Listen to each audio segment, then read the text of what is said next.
ವೀಕ್ಷಕರಿಗೆ ಆತ್ಮೀಯ ಸ್ವಾಗತ. ಇಂದು ನಾವು ಕಾಸರಗೋಡು ಜಿಲ್ಲೆಯ ಪೆರಡಾಲ ಗ್ರಾಮದ ಮಿಂಚಿನಡ್ಕ ಎಂಬಲ್ಲಿದ್ದೇವೆ. ಪರಂಪರಾಗತವಾಗಿ ಕೃಷಿಯನ್ನೇ ನೆಚ್ಚಿಕೊಂಡ ಅನೇಕ ಕುಟುಂಬಗಳು ಇಲ್ಲಿವೆ. ಪೆರಡಾಲ ಗ್ರಾಮದಲ್ಲಿ ಅದೆಷ್ಟೋ ಮಂದಿ ಕೃಷಿಯನ್ನೇ ಆಧಾರವಾಗಿಟ್ಟುಕೊಂಡು ಜೀವನವನ್ನು ಮಾಡುತ್ತಿದ್ದಾರೆ. ಗುಡ್ಡ ತಟ್ಟು ಪ್ರದೇಶಗಳಿಂದ ಕೂಡಿದ ಸ್ಥಳವಿದಾಗಿದ್ದು ಹೆಚ್ಚಿನ ಕೃಷಿ ಭೂಮಿಯು ತಳಮಟ್ಟದಲ್ಲೇ ಇದೆ. ಪೆರಡಾಲ ವರದಾ ನದಿಯ ನೀರನ್ನೇ ಆಧಾರವಾಗಿಟ್ಟುಕೊಂಡು ಇಲ್ಲಿನ ಕೃಷಿ ಭೂಮಿ ಹಸಿರಾಗಿದೆ ಎಂದರೂ ತಪ್ಪಾಗಲಾರದು.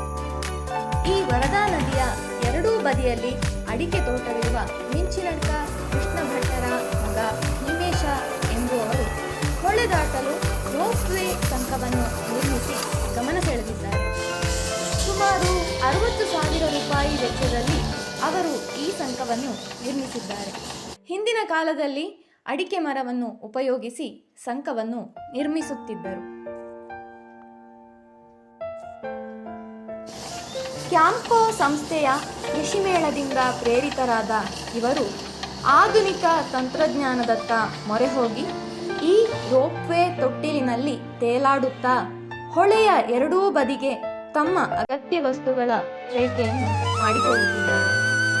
200ರಿಂದ 250 ಕಿಲೋ ಭಾರವನ್ನು ಹೊರಬಲ್ಲ ಸಾಮರ್ಥ್ಯವನ್ನು ಹೊಂದಿದ ಈ ತೊಟ್ಟಿಲನ್ನು ನಿರ್ಮಿಸುವಲ್ಲಿ ಪುತ್ತೂರಿನ ಕಾನ್ವಿಕ್ ಸೊಲ್ಯೂಷನ್ಸ್ನ ಸುನೀಲ್ ಕುಮಾರ್ ಲಕ್ಕುಂಡಿ ಹಾಗೂ ಅವರ ತಂಡದ ಸಹಕಾರ.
ನನ್ನ ಹೆಸರು ಭೀಮೇಶ್, ಮಿಂಚಿನಡ್ಕ ಕೃಷ್ಣ ಭಟ್ಟರ ಮಗ.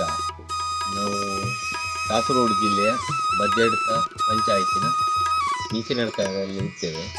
ನಮಗೆ ಮಿಂಚಿನಡ್ಕಲ್ಲಿ ಇಲ್ಲಿ ಒಂದು ನಮ್ಮ ಪೆರಡಾಲ ವರದಾ ನದಿ ಅಂತ ಇದೆ. ಅದರ ಅಕ್ಕಪಕ್ಕದಲ್ಲಿ ಎರಡು ಕಡೆ ನಮಗೆ ಕೃಷಿ ಭೂಮಿ ಇದೆ. ಅಡಿಕೆ, ತೆಂಗು, ಕಾಳುಮೆಣಸು, ಬಾಳೆ ಇಂಥದ ಕೃಷಿ ಮಾಡ್ತಾ ಇದ್ದೇವೆ. ನಮಗೆ ಆ ಕಡೆ ಈ ಕಡೆ ಸಾಗಿಸ್ಲಿಕ್ಕೂ ಇದು ಭಾರಿ ಸಮಸ್ಯೆ ಆಗ್ತಿತ್ತು. ಅಡಿಕೆ ಸಾಗಿಸೋದು, ಕಾಯಿ ಸಾಗಿಸೋದು ಇದಕ್ಕೆ. ಅದಕ್ಕೆ ಇತ್ತೀಚಿನವರೆಗೂ ನಾವೊಂದು ಅಡಿಕೆ ಮರದ ಸಂಕವನ್ನು ಹಾಕ್ತಾ ಇದ್ದೆವು. ಆದರೆ ಈಗ ನಮ್ಮ ಸುಮಾರು ಸಮಸ್ಯೆಗಳು, ಅದಕ್ಕೆ ಅಡಿಕೆ ಮರ ಎಳೆಯುವರಿಲ್ಲ, ಕೂಲಿಯಾಳುಗಳ ಸಮಸ್ಯೆ, ಅಡಿಕೆ ಮರದ ಮೇಲೆ ಹೊತ್ಕೊಂಡು ಹೋಗುವ ಜನ ಇಲ್ಲ, ಹೆದರಿಕೆ. ಒಂದು 25ರಿಂದ 30 ಮೀಟರ್ ಅಗಲ ಇದೆ ನಮ್ಮ ಹೊಳೆ. ಈ ವರದಾ ನದಿ ಒಂದು 25ರಿಂದ 30 ಮೀಟರ್ ಅಗಲ ಇದೆ. ಸಂಕದ ಸಮಸ್ಯೆ ನಿವಾರಿಸುವುದು ಹೇಗೆ ಅಂತ ನಾನು ಆಲೋಚನೆ ಮಾಡ್ತಾ ಇದ್ದೆ. ಅದೇ ಸಮಯಕ್ಕೆ ಸರಿಯಾಗಿ ನನಗೆ ಕ್ಯಾಂಪ್ಕೋದವರ ಒಂದು ಕೃಷಿ ಮೇಳ ನಡೆಯಿತು ಪುತ್ತೂರಲ್ಲಿ. ಆ ಟೈಮಲ್ಲಿ ನನಗೆ ಸುನೀಲ್ ಲಕ್ಕುಂಡಿ ಅವರು ಪರಿಚಯ ಆದರು. ಅವರ ಫೋನ್ ನಂಬರ್ ತಗೊಂಡು ಬಂದೆ, ಅವರ ಕಾಂಟ್ಯಾಕ್ಟಲ್ಲಿದ್ದೆ. ಆಗ ಅವರು ನನ್ನ ಸಮಸ್ಯೆ ನಿವಾರಣೆಗೆ ಅವರು ತುಂಬ ಸಹಕಾರ ನೀಡಿದರು. ಮತ್ತು ನನ್ನ ಪ್ಲ್ಯಾನ್ ಈ ಥರ ಹೇಳಿದೆ, ಅವರು ಸಹ ಅದಕ್ಕೆ ಸಹಕಾರ ನೀಡಿ ಮಾಡು ಅಂತ ಹೇಳಿದರು. ಮತ್ತು ಅವರು ಅದು ತುಂಬ ಪ್ರೋತ್ಸಾಹ ಕೊಟ್ಟರು ನನಗೆ. ಕೊಟ್ಟು ಅವರ ಮತ್ತು ಅವರ ಬಳಗದವರಿಂದ, ವಿದ್ಯಾರ್ಥಿ ಬಳಗದಿಂದ ಅವರ ಶಿಷ್ಯರಾದ ದೀಪಕ್, ಮಧು ಇವರೆಲ್ಲ ಸೇರಿಕೊಂಡು ಇದನ್ನು ಮತ್ತೆ ನಿರ್ಮಿಸಿದೆವು. ಇದಕ್ಕೆ ಬೇಕಾದ ಸಾಮಾನೆಲ್ಲ ಮಂಗಳೂರಿಂದ ತಗೊಂಡು ಬಂದೆವು. ಅಂತೂ ಈಗ ಆರಾಮದಲ್ಲಿ ನನಗೆ ಒಂದು 250 kg ತನಕ ಇದರಲ್ಲಿ ಲೋಡು ಆಚೆಗೆ ಅಡಿಕೆ ಇದೆಲ್ಲ ಸಾಗಿಸ್ಬೋದು, ಇಬ್ಬರಿಗೆ ಆರಾಮವಾಗಿ ಹೋಗ್ಬೋದು. ಮುಂದೆ ಇದಕ್ಕೆ ಒಂದು ಮೋಟ್ರ್ ಏನಾದ್ರು ಫಿಕ್ಸ್ ಮಾಡಬೇಕಂತ ಇದ್ದೇನೆ. ನನ್ನ ಹೆಂಡತಿ ಸಹ ಇದರಲ್ಲಿ ಆರಾಮಾಗಿ ಆ ಅಡಿಕೆ ಎಲ್ಲ ಸಾಗಿಸ್ತಾ ಇರ್ತಾಳೆ. ಮತ್ತು ಇಬ್ಬರಿದ್ದರೆ ಆ ಕಡೆ ಒಬ್ಬ ಇಳಿಬೇಕಾಗ್ತದೆ ಇಲ್ಲಿಂದ ಒಬ್ಬ ಸಾಗಿಸುವಾಗ. ಅದೇ ಥರ ನಾವು ಸಾಧಾರಣ ಒಂದು 200 ರಿಂದ 250 kg 3 ರಿಂದ 4 ಗೋಣಿ ಅಡಿಕೆ ನಾವು ಆಚೆ ಕಡೆ ಸಾಗಿಸ್ತಾ ಇದ್ದೇವೆ ಒಂದೇ ಸಲಕ್ಕೆ.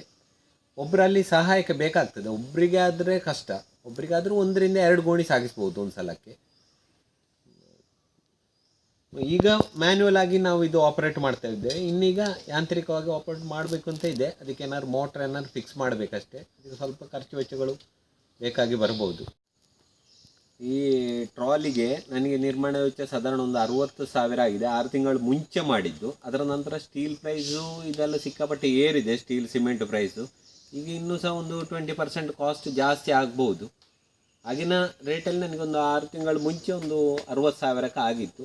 ಈ ಕೇಬಲು ಮತ್ತು ಇದಕ್ಕೆ ಬೇಕಾದ ಸಾಮಗ್ರಿಗಳನ್ನೆಲ್ಲ ನಾನು ಮಂಗಳೂರು ಬಂದರಿಂದ ತೊಗೊಂಡು ಬಂದಿದ್ದೆ. ಹೆಚ್ಚಾಗಿ ಶಿಪ್ಪಿಗೆ ಯೂಸ್ ಮಾಡುವಂತಹ ಇದು ಸಾಮಾನುಗಳಿದೆ. ಕೇಬಲು ಮತ್ತು ಟರ್ನ್ ಬಕ್ಕಲು ಇದೆಲ್ಲ ಶಿಪ್ಪಿದೆ. ಆದ ಕಾರಣ ಆ್ಯಂಟಿ ರಸ್ಟ್ ಬರೋದು ಸ್ವಲ್ಪ ಕಮ್ಮಿ, ಆದರೂ ಗ್ರೀಸು ಪೇಂಟ್ ಎಲ್ಲ ಕೊಡಬೇಕಷ್ಟೇ ಈಗ.